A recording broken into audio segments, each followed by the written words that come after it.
I understand the president is now on the line. President of the United States, 45th President, Donald J. Trump. Mr. President, thank you for being with us, sir. Hello, Sean. I want to tell you, Gorsuch, I want to tell you, Kavanaugh, you have released the whirlwind. You will pay the price.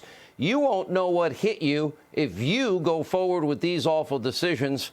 You heard from the Chief Justice today. That sounds like a threat to me. Your reaction? Well, first of all, let me start by saying Dr. Siegel, I thought, was terrific tonight, and I really appreciate the words. I have a lot of respect for him. He's a real professional. And as far as Schumer is concerned, that was a terrible thing he said. I was amazed by it. And if that were a Republican, you would see really bad things happening. It's very unequal justice, and it's a disgrace that he was able to say something like that. And he wasn't shielded by the halls of Congress like Schiff was when he lied about my phone call, where he made up a phone call and gave it in Congress.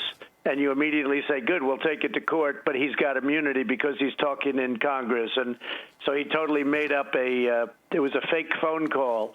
He just totally made it up, his speech, and it was disgraceful. Well, Schumer did it outside on the streets in front of a rough crowd. So it was a disgrace to the Supreme Court and to the U.S. Senate. Mr. President, my analysis of last night, in the lead-up, it seemed the media has ignored this. Bernie Sanders was again doubling down on supporting one murderous dictatorship regime after another. It seems like there's not a whole lot of policy differences between the candidates. Maybe Mike Bloomberg was an exception on issues, but supporting murdering dictatorships, I would argue, is a tipping point. Your reaction to that, and do you think that impacted last night, and your reaction overall to last night? Well, I don't know what impacted last night. I think Elizabeth Warren, who did terribly last night, but she got enough votes that if Bernie Sanders would have had those votes, and I assume he would have gotten a vast majority, he would have won all of those places, or certainly most of them. He would have won Texas. He would have won Minnesota. He would have won Massachusetts. So Elizabeth Warren, really what she did, and, others left, they dropped out, and they supported Joe Biden, and that really helped. Now, Joe didn't work that out, but somebody within that group worked it out that was smart, but Joe would never be able to do that. But I will say this, Bernie Sanders, if he were able to convince Elizabeth Warren to endorse him or even to just drop out because she's doing terribly, he would have won a large number of the states that he lost last night. There are a lot of issues that I see. I know that people are acting perhaps as though it doesn't exist. Joe Biden is beyond a gaffe machine. I would argue that the toughest job in the world is your job, to be the president of the United States of America, leading the world. You need strength, you need stamina, you need focus. You need the ability to react in real time. What do you make of these numerous gaffes of Joe Biden? Well, look, I don't want to be too critical. I've never seen anything like it, to be honest. And I'm sure that the Democrats are saying the same thing, but they'd rather have him than Bernie. And Bernie doesn't make too many gaffes, but Bernie's got his own difficulties. But the way they push, and, look, the media is all on their side. When I say all but a little bit, including yourselves and some of the folks on Fox, some of the folks around. You have some great people. You have Rush, who's doing, I hear, really well. I hear he's doing much better. And Mark Levin. And, we have a lot of support. You'd be amazed. We have a lot of support. The great Lou Dobbs.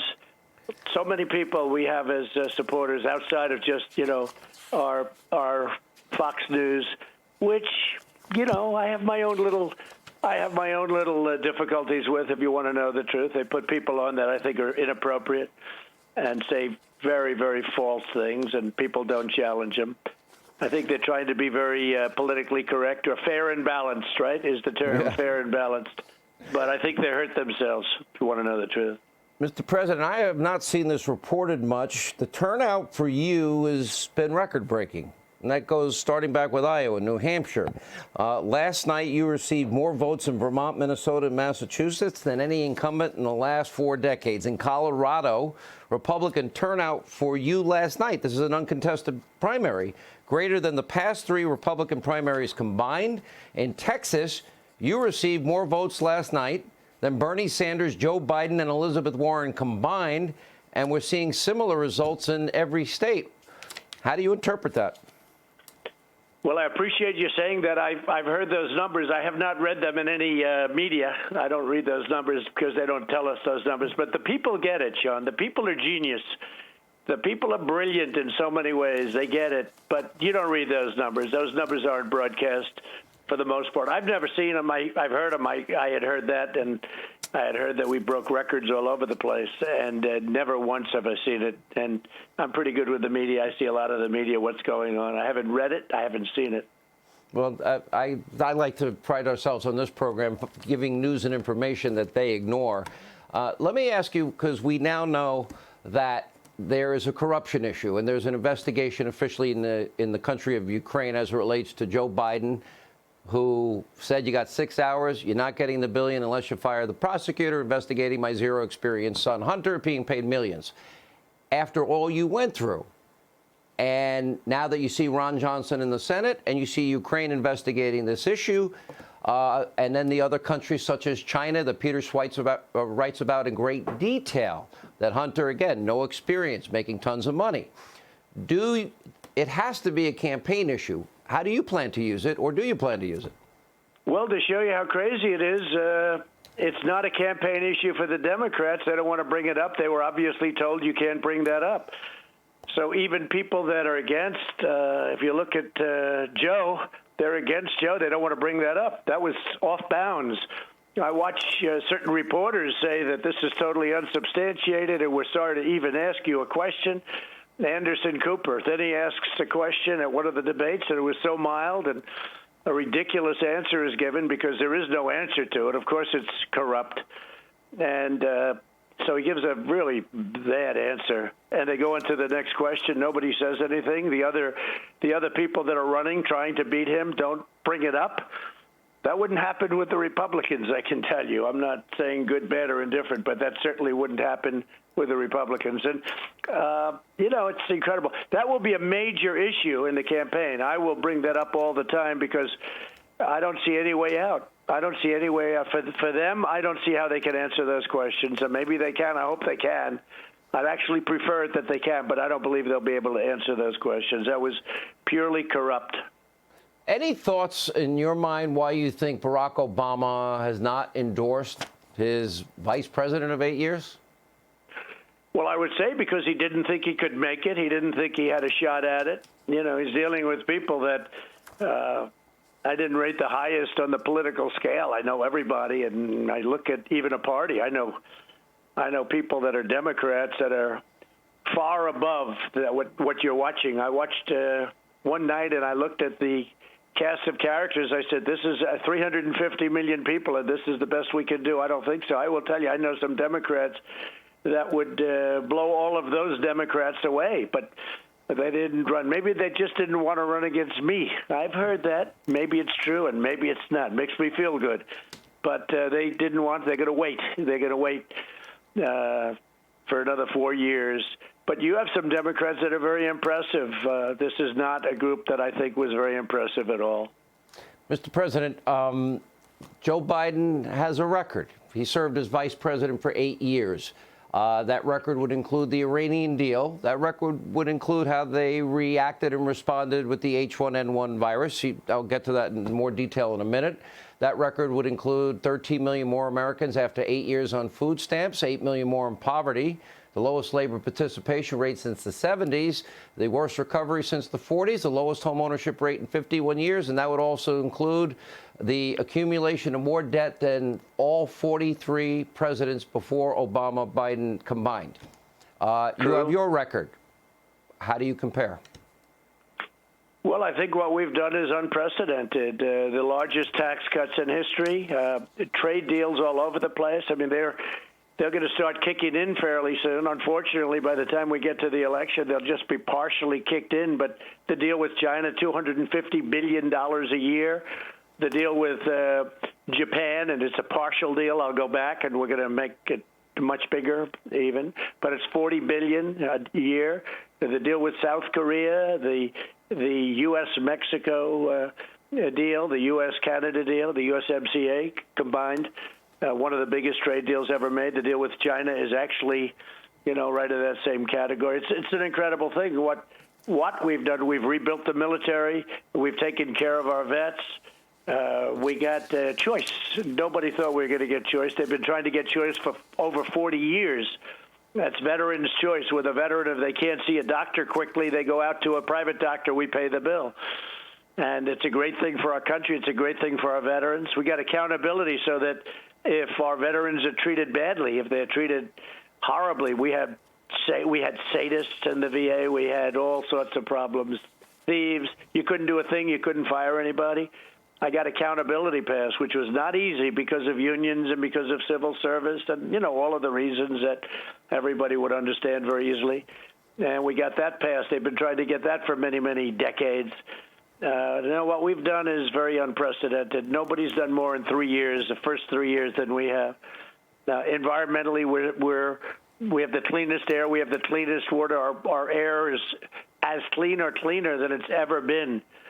And yet we're not spending trillions of dollars giving it to foreign countries under the Paris Accord, where you see what's happening with France and you see the problems they have because of it. And, they're just trying to take our wealth, that whole group.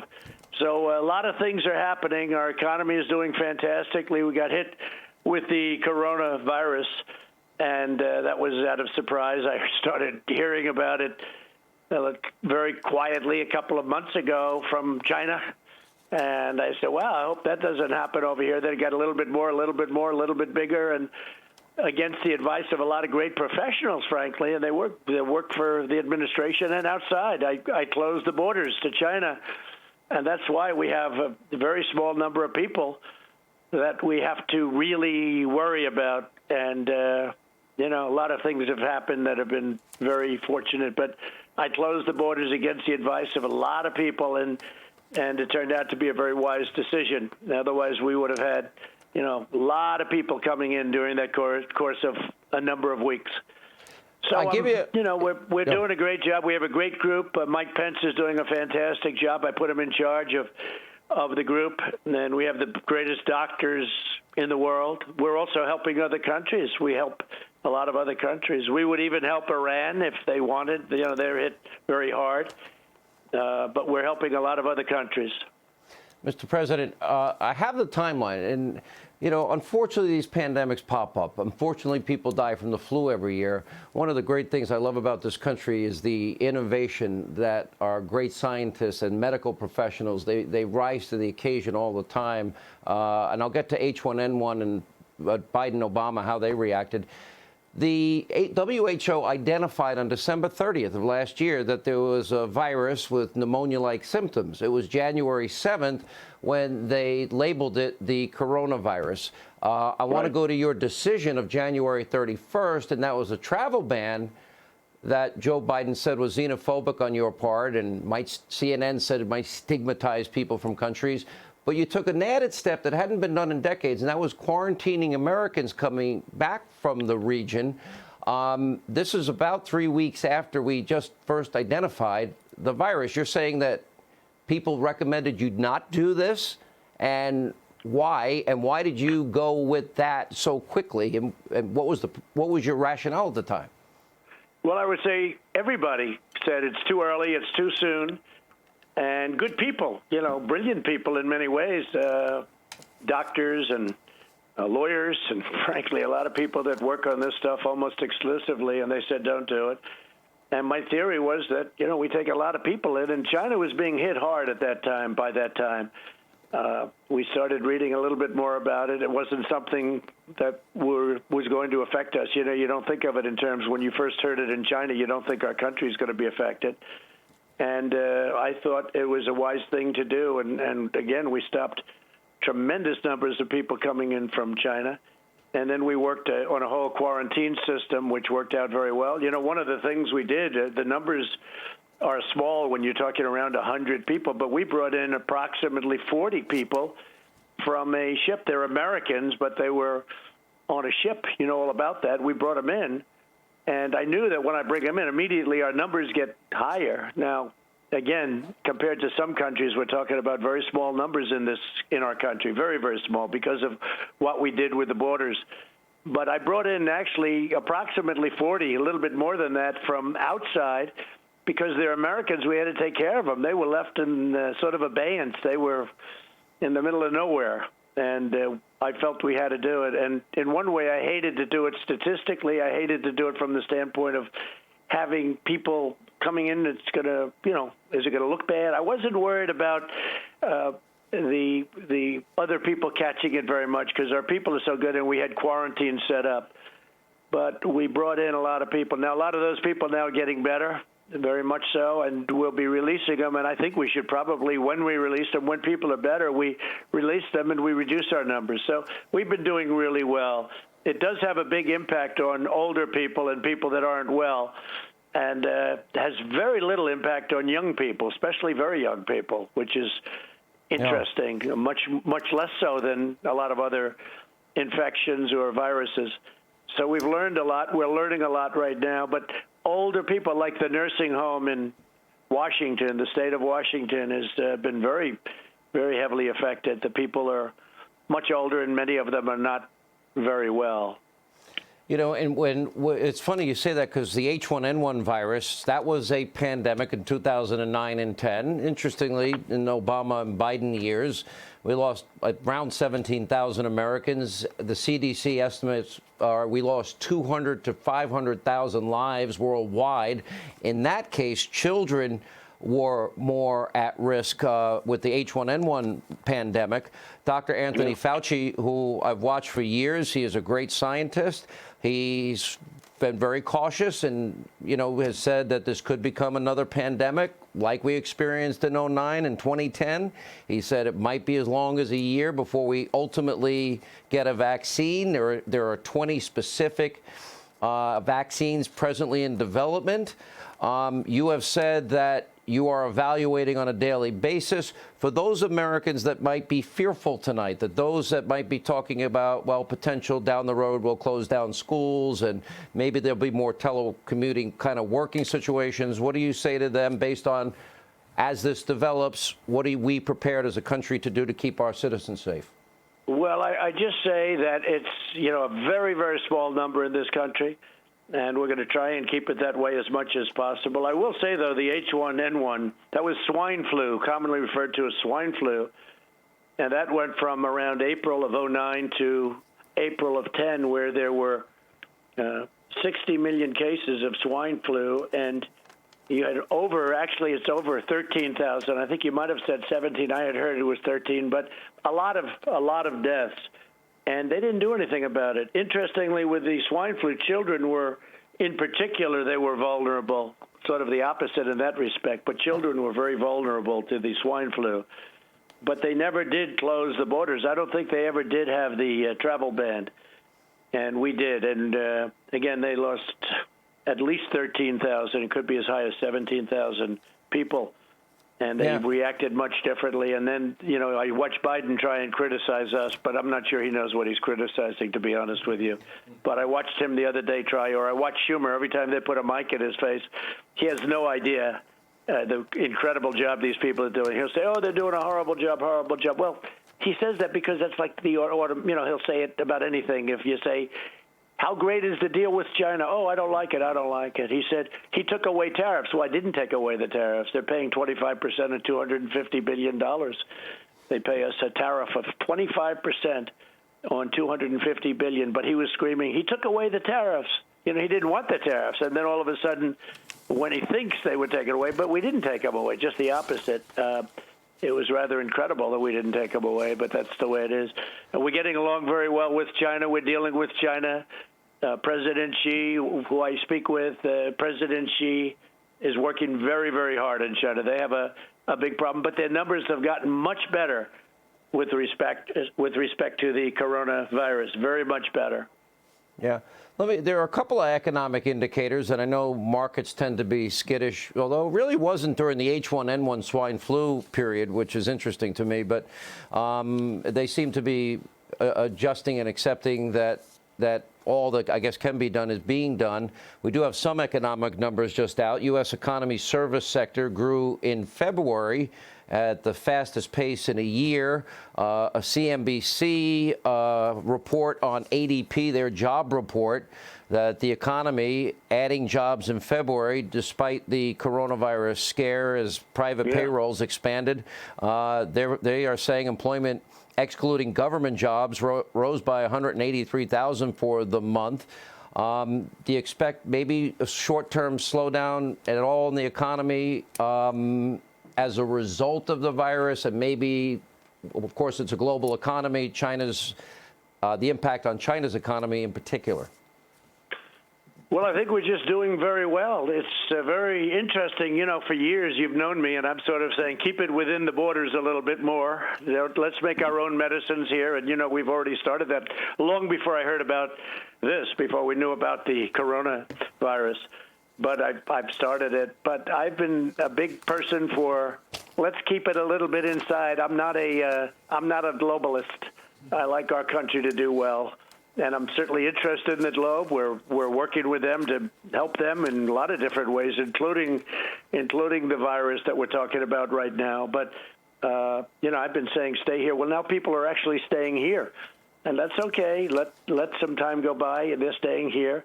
But if they want, they can travel, and they're going to safe countries. You know, I met with the top airline executives, the top people in virtually every major airline today in this country.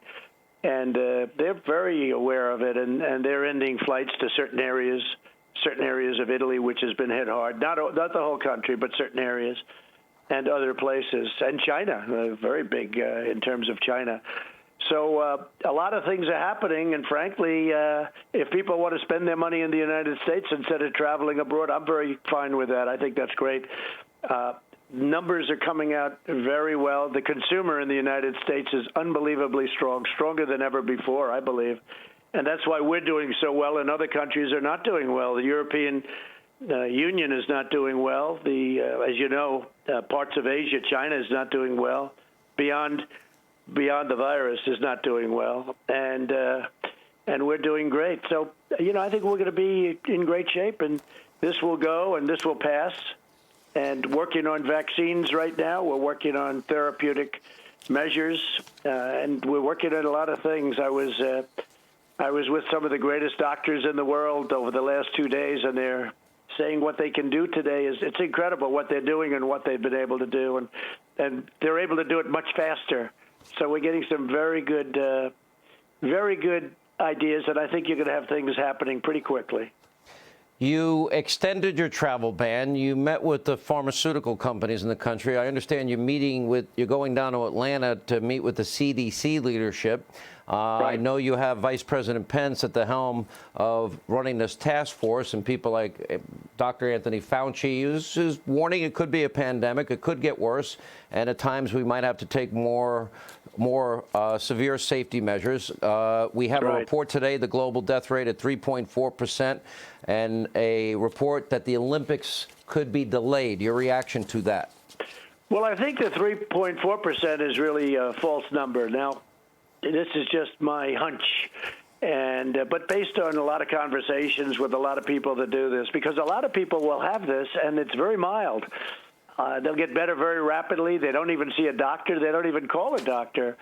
You never hear about those people, so you can't put them down in the category of the overall population in terms of this corona flu and or virus. So you just can't do that. So if we have thousands or hundreds of thousands of people that get better just by sitting around and even going to work. Some of them go to work, but they get better. And then when you do have a death, like you've had in the state of Washington, like you had one in California, I believe you had one in New York, all of a sudden it seems like 3 or 4%, which is a very high number, as opposed to a fraction of 1%. But again, they don't know about the easy cases because the easy cases don't go to the hospital. They don't report to doctors or the hospital in many cases. So I think that number is very high. I think the number, personally, I would say the number is way under 1%. Now, with the regular flu, we average from 27,000 to 77,000 deaths a year. Who would think that? I never knew that until 6 or 8 weeks ago. I asked that question. I said, how many people die of the flu? You keep hearing about flu shot, take your flu shot. But I said, how many people die of the flu? And they said, sir, we lose between 27,000 and, somewhere in the 70s. I think we went as high as 100,000 people died in 1990, if you can believe that. But a lot of people, regardless. I think it averages about 36,000 people a year. So I said, wow. And that's a percentage that's under 1% very substantially. So it'd be interesting to see what that difference is. But again, a lot of people don't report because they get the coronavirus and they get better relatively quickly. Not that severe. What do you say about the politics that if you kill a terrorist named Soleimani, the number one state-sponsored terrorist in Iran, the guy leading those terrorist efforts is Soleimani. A miracle with our intelligence, the 99% of good intelligence officials that tracked him down to a Baghdad airport, knowing he was in a commercial air flight, which is amazing. They could have shot down the plane, but we care about human life, and they waited till he was on the ground. You don't get a lot of support even on something like that. It's something I would think we would all agree on. A virus is another example where it is non-discriminating. It'll attack Republicans, Democrats, conservatives, and liberals. And even as quickly as you acted, you were attacked for it. Xenophobe, you're stigmatizing countries. When I assume that your interests were the best interest of the American people, what does it say about the state of our politics? We can't even agree to work together on solving a virus that will attack all of us. Well, Sean, the Democrats weaponized the virus against the Trump administration. They weaponized anything we do, and yet if they did it, they'd be, hailing it. But they do weaponize this, when they know what a great job we're doing. They know we have the best in the world. And we've really shown it. Even when you look at the small numbers that we're talking about within this country, they're very, very small. I mean, we have a very large country, to put it mildly, and a great country, by the way, and it's getting greater all the time. But they weaponize the virus against us, and, they'll just say, even though they have no facts, they'll just say, oh, we don't like the job they're doing. It's just off the cuff. It's like a natural reflex. And it's not good, especially it's not good with something like this. They can say it about certain things, but this one everybody has to pull together. And not all Democrats have done that. I must say, lately I noticed that it's gotten really a lot less. I would say 50% less. But, the bad ones, the Schumers and others, they will always say, no matter how good you do, if you found a cure and everything disappeared within 24 hours, he'd say you did a terrible job, terrible, terrible. And that's unfortunate for the country. But, we live with it. And here I am in the White House. I'm president, and they're not. It's sort of an amazing factor, isn't it? In 244 days, the American people are the ultimate jury, as I say. Let me go back to that election for a second. It was very early on when Mike Bloomberg got in the race. You said you're wasting your money. Spent almost $600 million. Estimates anywhere between 5 and 12 million per delegate. He's now out of the race. What did you see? A lot of people thought he might do better. Why did his campaign not catch on? Well, once he debated, I said he's going to be in trouble because it's not his thing. And he's a smart guy. He's a smart guy in a certain way, in a different kind of a way, but not in a political way. He's got a very bad political instinct. He's surrounded by people that I know. In some cases, I know pretty well. They're losers. He's really surrounded by losers, but they become winners because they ripped him off for a lot of money. They really took him to the cleaners. But some of these guys are really third-rate people, and they wanted him to keep going. And, the longer he goes, the more money they make. That's why they did it, because they knew that it's not for him. And I will tell you, I thought the strategy was incredible when the DNC wouldn't let him in the debates. He should have kept it that way. If he would have kept it that way, he would have done, I don't think he could have won, but he would have done much better. He did really badly, but he would have done much better. And then today, as you notice, he said, "Oh, I'm going to support Joe Biden, and that's okay. I mean, that's fine. I don't know how you can do it. I mean, how does campaign finance laws, how do they let you do that? But he couldn't get out fast enough. I guarantee he was on that debate when she is a very mean person. You could ask Bernie Sanders because what she's done to him is terrible. But when Elizabeth Warren went after him, he was saying, "Get me off this stage, get me off here fast." He got beat up very badly by Elizabeth Warren. It was not a pretty sight to watch, and that was the end of him. I mean, it's incredible. It was so bad, that was the end of him. It ended right there, and he was unable to recover from the debate performance, especially the first one. Are you convinced now it's Biden's to lose? I think so. I just don't know, how he gets there. I don't know how he gets across the line. Maybe he will. Maybe who knows? He was always very gaffe-prone. He was always in trouble in that way, but never like this. What's going on now is crazy. But I think they'll do anything to assume power. And if they think he can do better than Bernie, and I guess they have less control over Bernie. Bernie is more for himself. But I was surprised when Bernie got beaten up last time that he went out and endorsed Hillary and went around and did like a good puppy, like he's supposed to do.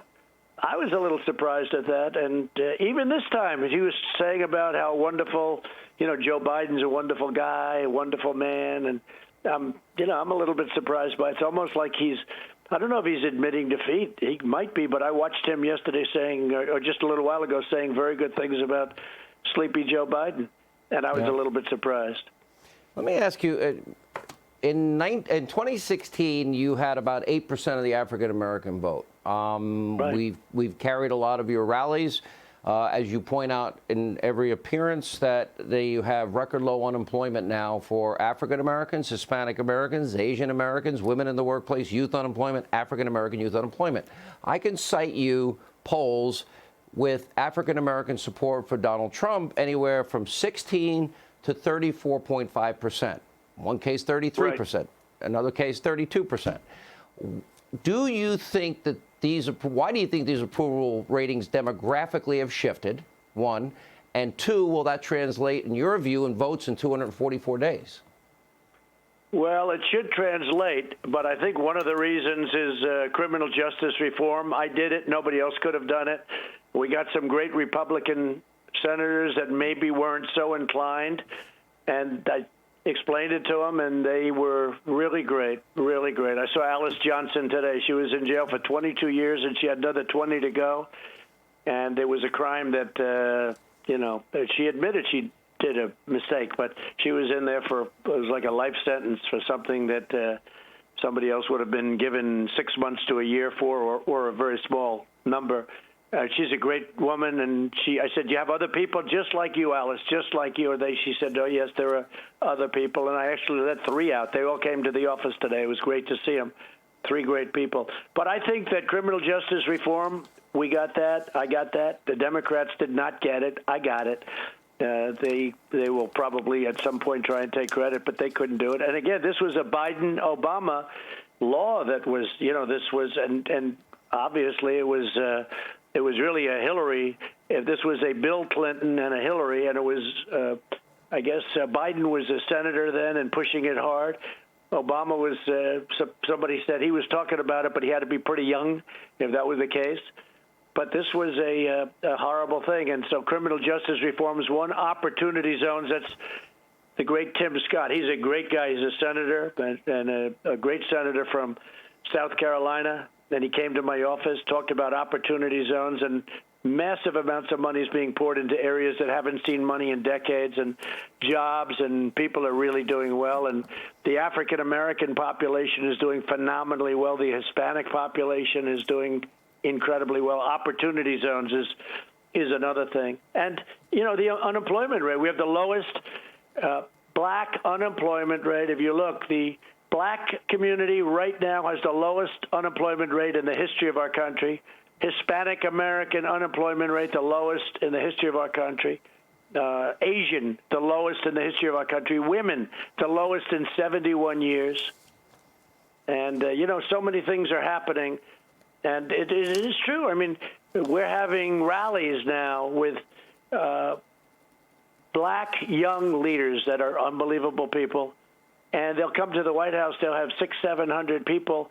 They'll have rallies outside in different cities for Trump because it's the first time they've really been helped. The Democrats, they cater to them a month before an election, and then they leave, and they don't do a damn thing for them. And we've worked hard. So between, I think, criminal justice reform and the opportunity zones, it's incredible. What Tim Scott did with opportunity zones is really incredible, and how well it's worked. So but the end result is the lowest unemployment rate, and I think people see that. I think they see it strongly, Sean. There's also been a lot of support for historically black colleges in the country as well. Let me ask you this.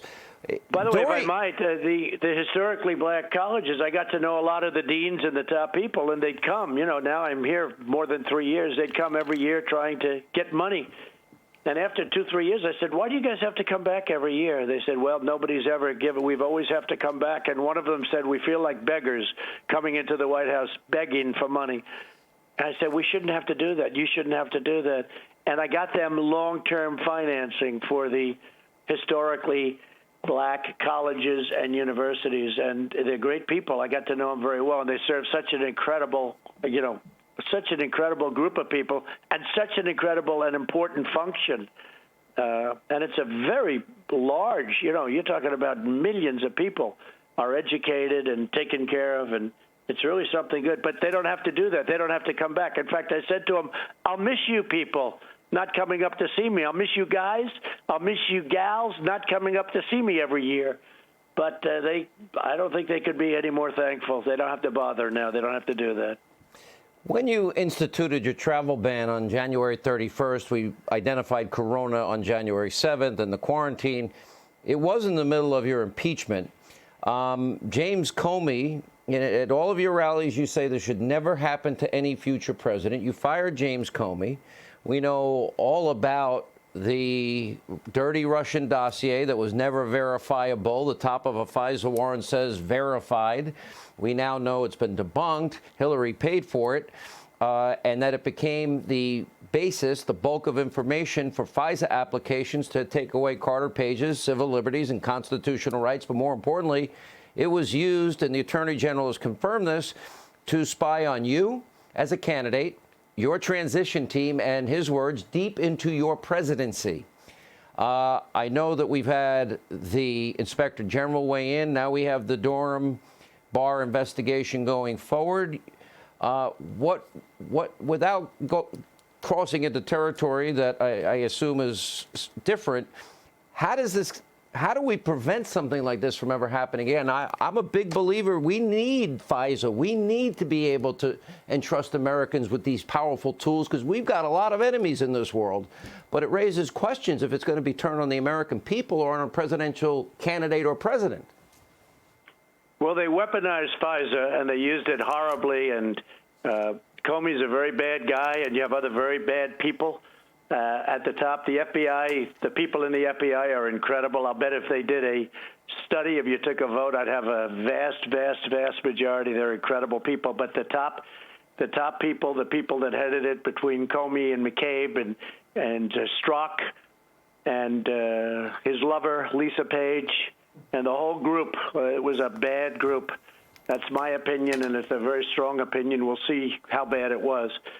But let me ask it was you, a terrible I thing, know, and a lot of very innocent people were hurt. And, I think we have a dishonest media. I actually declared on this show in 2007 and 8, I said journalism in America is dead. Nobody was willing to vet Barack Obama at the time. We did that job. I'm proud of the ensemble cast we built because we tore apart the Espionage Act and classified top secret information on Hillary's server and deleted subpoenaed emails and the dirty dossier and premeditated fraud on the FISA court. We've been vindicated with the Inspector General report. And I guess I never thought that this could happen in America, but the media got it wrong. Russia, Ukraine, and that's been a lot to go through. Well, it has, but they knew it was wrong, and they knew they were wrong. And the whole thing, that's why I call it the fake news for that and many other reasons. But it is fake news. So much of it is fake and knowingly fake. And they knew that was wrong. They knew the first day it should have never happened. But I went through it, I did it, and think of it, after millions, they spent millions and millions of dollars, and at the end, they had unlimited resources, no collusion. Somebody said, you're the cleanest person in the country, but it was a disgrace, and a lot of people were hurt, and hurt badly. Let's see what happens. Let's see what happens going forward.